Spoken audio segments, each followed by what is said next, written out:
Ce monsieur-là a été l'émir en 2012 d'Ansar-Dine, qui était un des mouvements djihadistes qui contrôlait le Nord-Mali, qui imposait la charia et qui voulait aller descendre pour conquérir le sud du Mali.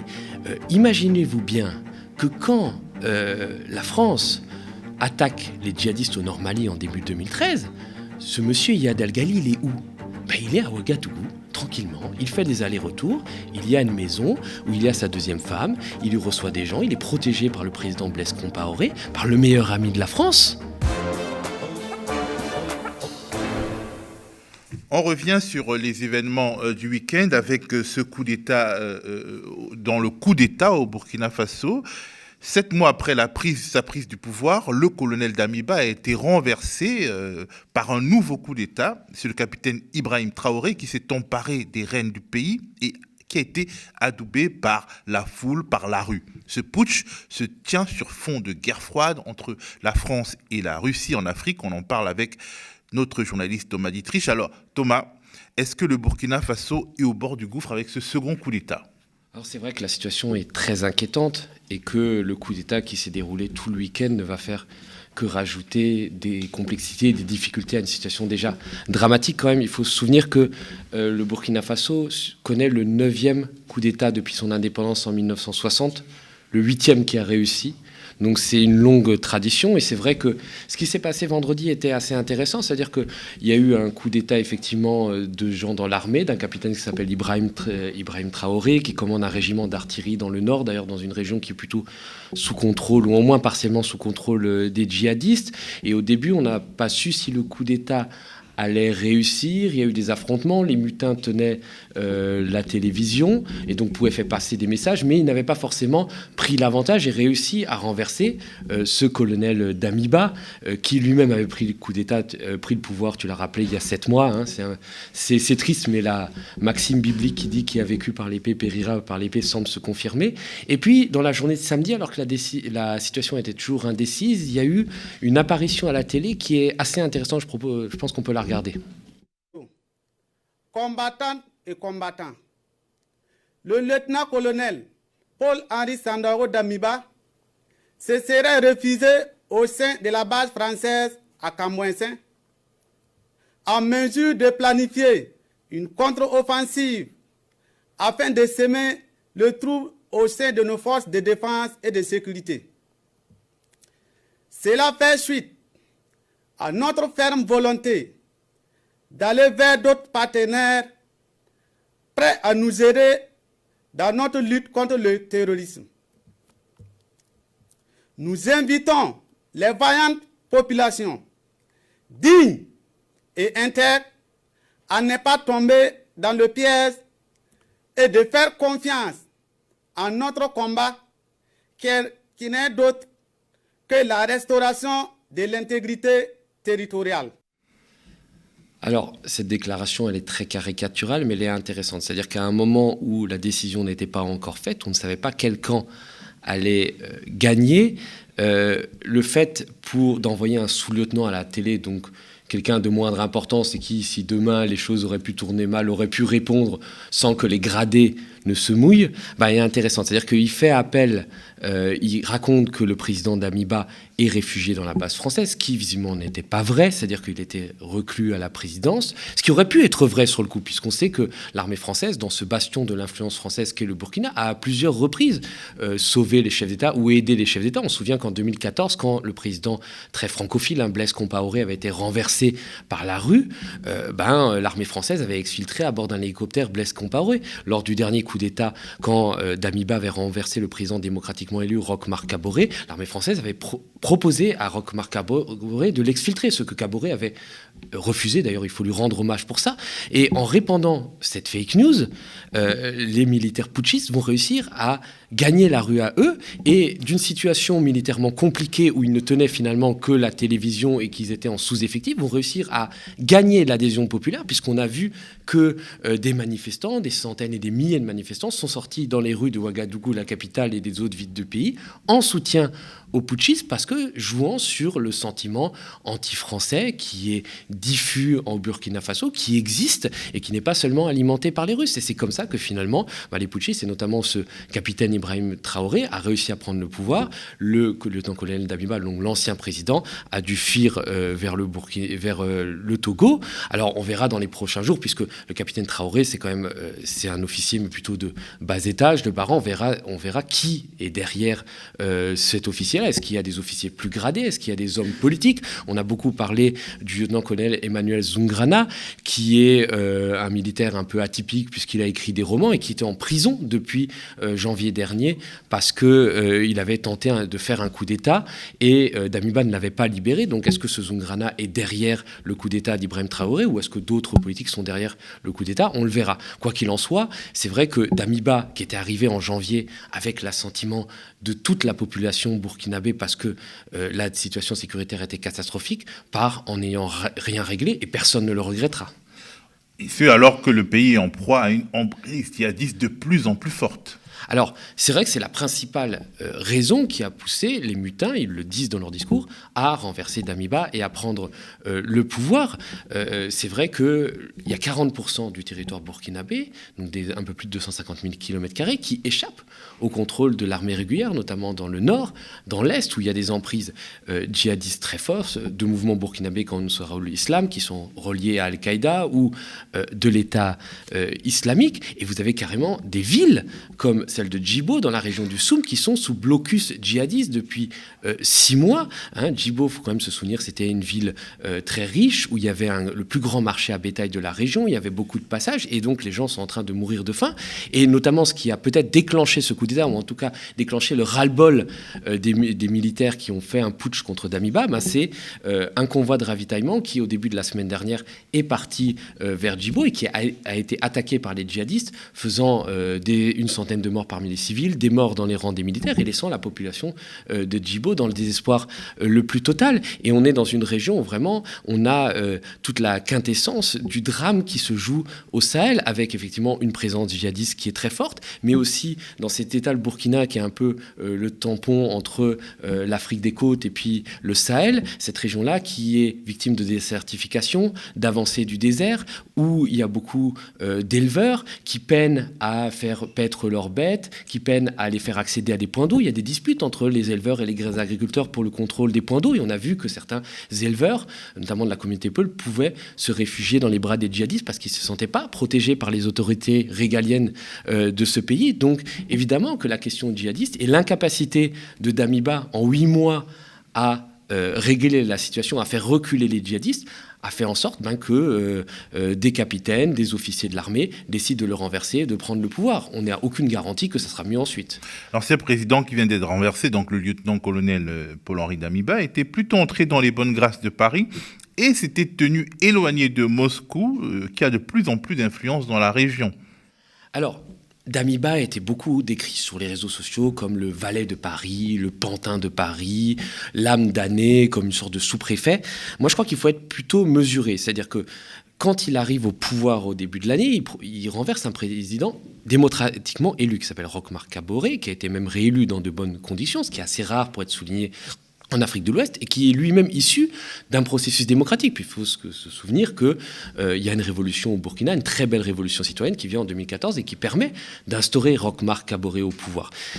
Alors, quand il part, finalement, quand Roch-Marc Kaboré est renversé, la France condamne du bout des lèvres le coup d'État, laisse plutôt Damiba tranquille, c'est-à-dire que quand il se proclame président, quand il dit qu'il va faire une transition de 3 mois, on n'entend pas des condamnations d'Emmanuel Macron, comme on peut avoir des condamnations de la France envers la junte malienne qui s'est arrogé tout le pouvoir. Ça peut être une explication, parce que aussi la junte malienne s'est alliée avec les Russes, et Damiba, le président burkinabé, a toujours été plutôt distant, en tout cas des Russes. C'est vrai.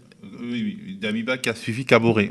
Qui a suivi Kaboré, s'est montré toujours plutôt distant des Russes. Il aurait refusé des offres de services des milices, des mercenaires de Wagner qui auraient voulu s'installer au Burkina. Et la France a continué la collaboration avec Paul-Henri Damiba. Barkhane, alors n'intervient pas depuis le Burkina, n'est pas basé au Burkina, mais intervenait régulièrement sur le territoire burkinabé pour lutter contre les djihadistes. Et on faisait publicité sans grand succès. Les les forces spéciales françaises qui sont basées à Ouagadougou et qui vont intervenir soit pour libérer des otages, soit pour tuer des chefs djihadistes, ont continué à intervenir sous le régime de Damiba. Donc il y avait une sorte de collaboration qui était bonne entre la France et le Burkina Faso, même s'il y avait eu quand même des heurts. Il faut se souvenir que là, au mois de septembre dernier, Emmanuel Macron a envoyé son chef d'état-major particulier, l'amiral Roland, tenter quand même d'aplanir les différends entre les autorités françaises et les autorités burkinabées, puisque les autorités burkinabées étaient quand même un peu en colère, puisqu'il y avait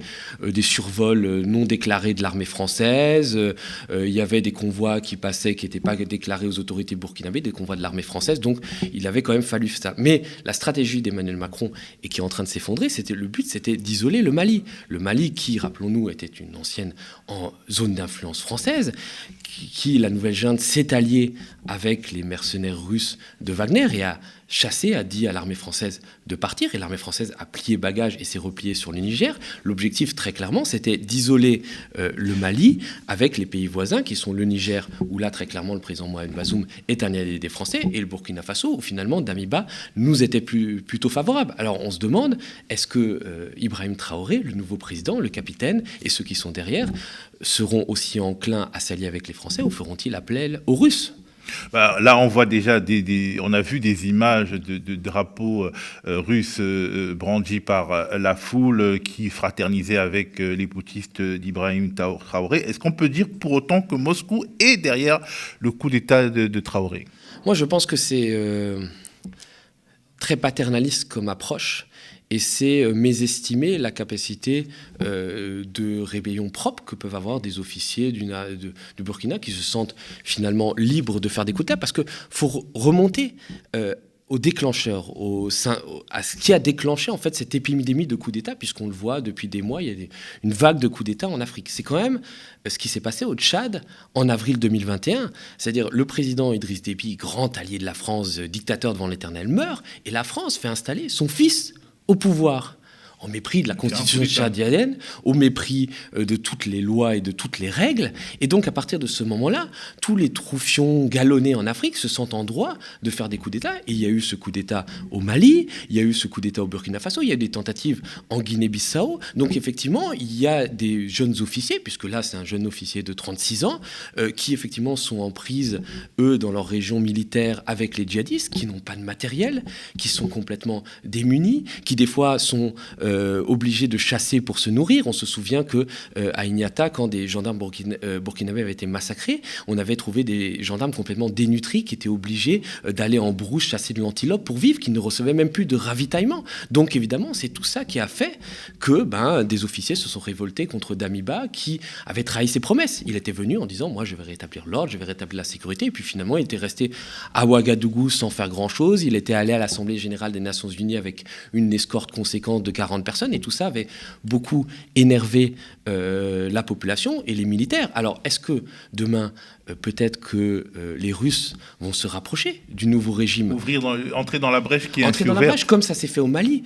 Quand, en 2020, Ibrahim Boubacar Keïta, l'allié traditionnel de la France, est renversé, ce n'est pas l'instigation des Russes. Non, ce sont des officiers qui le renversent avec l'aide de la rue. Et finalement, c'est face aux divergences entre la junte malienne et les autorités françaises que la junte malienne va recourir aux Russes. Alors, est-ce que ça sera le même scénario au Burkina Faso ? C'est possible, d'autant qu'il existe depuis 2018 un accord de coopération militaire entre le Burkina Faso et le Mali qui permettrait éventuellement de faire venir des soldats russes ou des mercenaires de Wagner. Mais il faut quand même faire attention parce qu'au Burkina Faso... Entre le Burkina Faso et la Russie ? Oui, depuis 2018, il y a un accord de coopération militaire.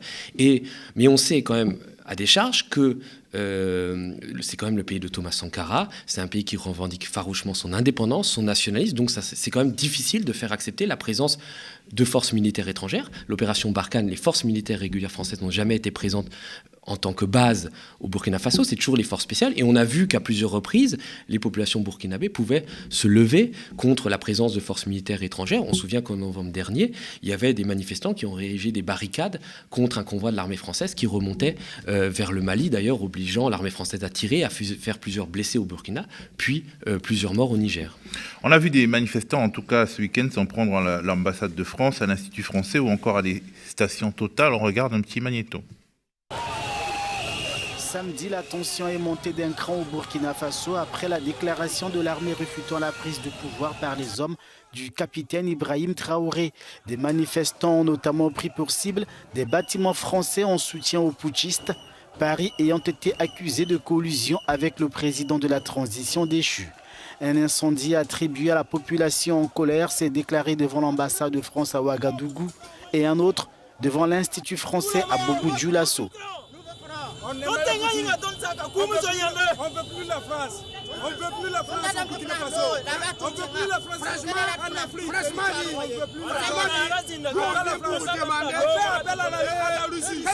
Nous voulons une collaboration France avec la Russie. C'est pour cela que nous tenons les 3 drapeaux, les drapeaux russes, maliens et burkinabés. Damiba a échoué et les populations ne sont pas contentes.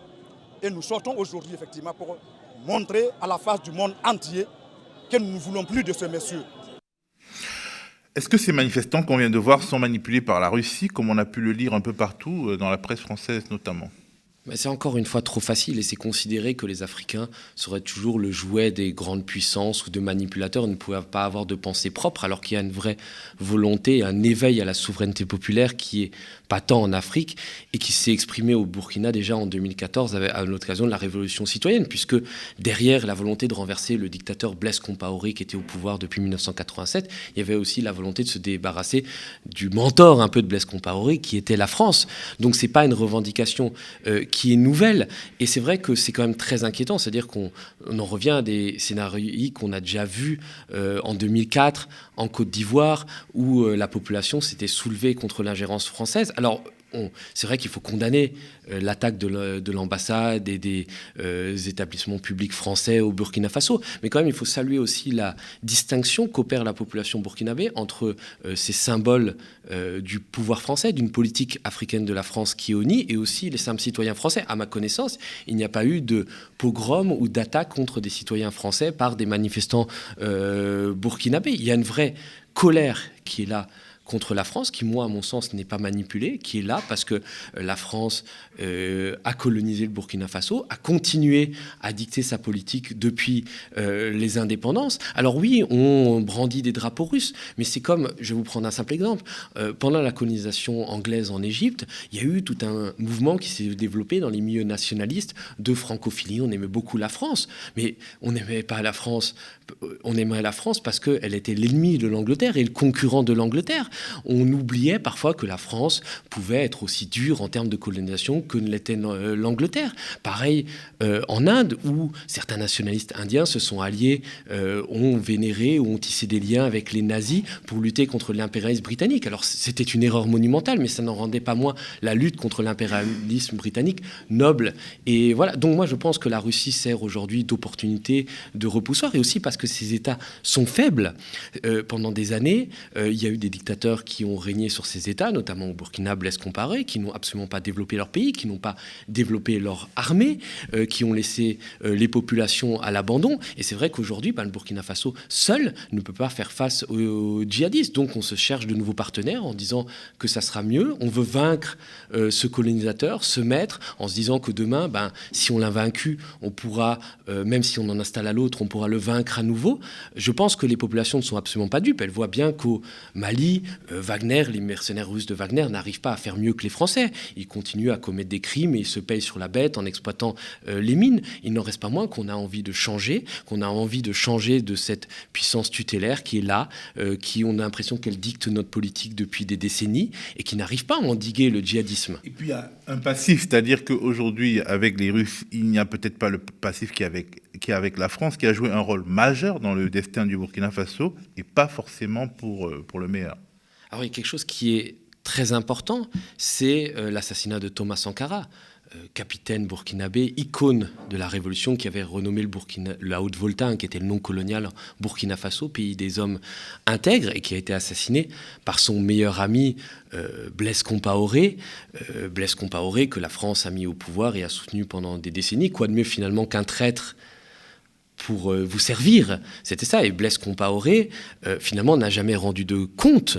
Il y a eu d'ailleurs un procès qui s'est tenu à la fin de l'année dernière, au début de cette année, au Burkina Faso, un procès pour l'assassinat de Thomas Sankara. Et Blaise Compaoré était condamné à la prison à perpétuité, sauf que 2 mois plus tard, à l'invitation du président Damiba, et c'était une des grosses erreurs de Damiba, il a été invité à rentrer au Burkina Faso, il y a passé quelques jours sans y être inquiété, sans être arrêté, alors même qu'il était condamné à perpétuité. Et ça, je pense que la rue, la population en ont beaucoup voulu à Damiba, puisque Sankara, c'est quand même une icône, et que ceux qui l'ont suivi ont été soutenus par la France. Je pense à Blaise Compaoré, qui, notamment son frère, avait assassiné le fameux journaliste Norbert Zongo. Je pense que même après la chute de Blaise Compaoré en 2014, la France a continué à jouer un rôle trouble au Burkina Faso, notamment le fameux coup d'État qu'on a tenté pour mettre fin à la révolution en 2015, qui était dirigé par des anciens compaoristes, notamment Gilbert Diendéré, qui était un très proche des Français. Ce coup d'État était en tout cas plus ou moins autorisé par Paris. Et le fait que Damiba se soit rapproché de ses anciens compaoristes a aussi beaucoup énervé la rue et a fait en sorte que aujourd'hui, Ibrahim Traoré peut prendre le pouvoir sans que personne ne regrette Damiba. Et même sur le plan djihadiste, la France est accusée déjà d'inefficacité, puisque en 9 ans de présence militaire, elle n'a jamais réussi à battre en Bresse le fléau du djihadisme qui, au départ, a commencé du Nord Mali, est descendu, et maintenant, je le disais tout à l'heure, a pris en otage 40% du territoire burkinabé, mais aussi par des choses quand même qui sont très étonnantes. C'est-à-dire qu'il y a un monsieur qui est aujourd'hui le chef de la coalition qui a prêté allégeance à Al-Qaïda, qui s'appelle Iyad Al-Ghali, qui est un Touareg de la tribu des Iforas, donc noble Touareg du Nord Mali. Et ce monsieur-là a été l'émir en 2012 d'Ansar Dine, qui était un des mouvements djihadistes qui contrôlait le Nord Mali, qui imposait la charia et qui voulait aller descendre pour conquérir le sud du Mali. Imaginez-vous bien que quand la France attaque les djihadistes au Nord Mali en début 2013, ce monsieur Iyad Al-Ghali, il est où ? Il est à Ouagadougou, tranquillement, il fait des allers-retours, il y a une maison où il y a sa deuxième femme, il y reçoit des gens, il est protégé par le président Blaise Compaoré, par le meilleur ami de la France, et il continue à mener grand train, à entretenir des relations. Donc effectivement, ça interroge le fait qu'à un moment, pourquoi à Ouagadougou, dans une zone que nous, Français, nous avions accès, nous contrôlions, une zone amie, puisqu'on avait Blaise Compaoré au pouvoir. Pourquoi on n'a pas arrêté Iyad Al-Ghali ? C'est toujours des questions qui se posent et qui font aujourd'hui que ça alimente un fantasme qui est que la France a soutenu les djihadistes, alors que nous, on a juste été absolument faibles. On a estimé, par exemple, que ce Iyad Al-Ghali-là, on pouvait le récupérer. C'était finalement une sorte de djihadiste fréquentable. C'était quelqu'un qu'on aurait pu acheter, par exemple, en promettant l'indépendance du Nord Mali en le donnant aux Touaregs, mais en fait on a multiplié erreur sur erreur.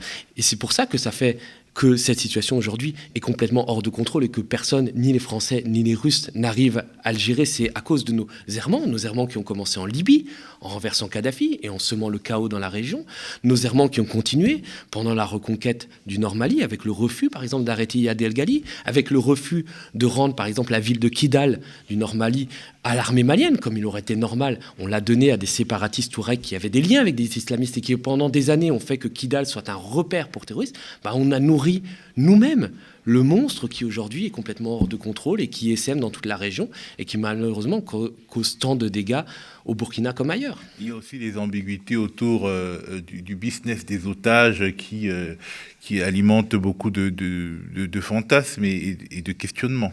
Effectivement, le conseiller spécial de Blaise Compaoré, le fameux conseiller spécial, le Mauritanien Moustapha Chafi, a longtemps été l'intermédiaire dans le cadre de libération d'otages.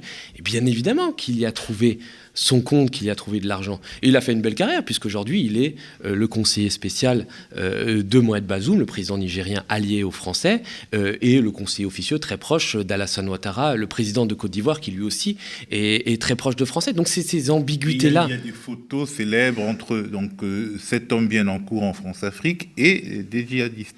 Voilà, et c'est ces ambiguïtés-là qui alimentent la défiance vis-à-vis de la France. Alors on a beau jeu de dire, ah oui, tout ça c'est la faute des Russes. Finalement, dans cet empire en déclin qu'est la France-Afrique, on est en train de s'inventer nos propres barbares. On dit, les barbares, c'est les Russes. Ça nous évite de voir notre propre pourrissement, nos propres erreurs, nos propres accointances, nos propres ambiguïtés. Parce qu'à un moment, quand en 2018, Iyad Al-Ghali commet des attentats, revendique des attentats à Ouagadougou contre l'ambassade de France et contre des cantonnements de l'armée burkinabé, c'est quelques jours après l'ouverture du procès des putschistes de 2015, donc des putschistes Compaoré. Alors, est-ce que ces attentats étaient vraiment des attentats djihadistes ou c'était des attentats pour venger finalement les fidèles de Compaoré qui, pendant des années, avaient accueilli Iyad El Ghali à Ouagadougou et il y avait accordé protection. Donc c'est tout ça que la France n'a pas su régler et qu'elle paye aujourd'hui le prix fort. Est-ce que certaines richesses du Burkina peuvent être la cause du conflit qui se joue? Alors, c'est effectivement les richesses aurifères, puisque 70% des exportations du Burkina sont alimentées par l'or. Le Burkina Faso est le 5e ou le 6e producteur d'or d'Afrique, ce qui est quand même beaucoup pour un petit pays. Et bien sûr que les ressources aurifères attirent les djihadistes qui essaient de faire main basse sur elles, parce que forcément, ils cherchent à se financer. Alors, je ne pense pas que ça soit un enjeu de financement majeur et un enjeu du conflit entre la France et la Russie, mais il y a quand même quelque chose qu'il faut souligner et qu'on ne souligne pas assez, c'est que la principale société minière exploiteur d'or au Burkina Faso, c'est une société canadienne qui s'appelle Endeavour Mining. Dire les Canadiens, c'est loin. Qui est dirigée par un homme d'affaires égyptien qui a beaucoup d'affaires en France, qui s'appelle Naguib Sawiris.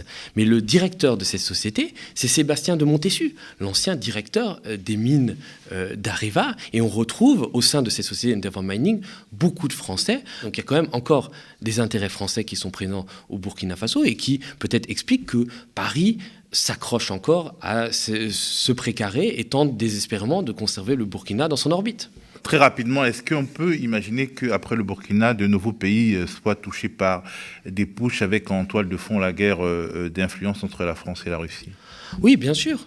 On peut très bien imaginer que demain, le Niger puisse être l'objet d'un coup d'État, peut-être instrumentalisé ou non par les Russes, on n'en sait rien, mais en tout cas, le Niger, qui est aujourd'hui un allié de la France, est un allié majeur, puisque les soldats français qui ont quitté le Mali, qui ont été chassés du Mali, se sont repliés sur le Niger. Ce qui ne va pas sans sans conflit créer des interne. heurts, évidemment, puisque les populations sont vent debout contre, et notamment les populations nigériennes sont vent debout contre cette présence. Demain, peut-être que des militaires pourront s'appuyer sur la rue et sur ce sentiment anti-français, sur ce rejet de la présence militaire française, pour faire un putsch contre le président très francophile Mohamed Bazoum et le renverser. Peut-être pareil en Côte d'Ivoire. Parce que finalement, ce qu'on voit dans tous ces pays, c'est que même si un coup d'État n'est pas absolument réussi, il suffit de pointer la France et l'élite alliée à la France pour voir descendre dans la rue des milliers et des dizaines de milliers de civils. Donc la leçon de tout ça, c'est que c'est peut-être une sorte de coup de force militaro-civil qui a réussi au Burkina Faso plus qu'un coup d'État militaire stricto sensu, ce qui ouvre la voie à des possibles révoltes urbaines dans un certain nombre de pays francophones qui sont bloqués.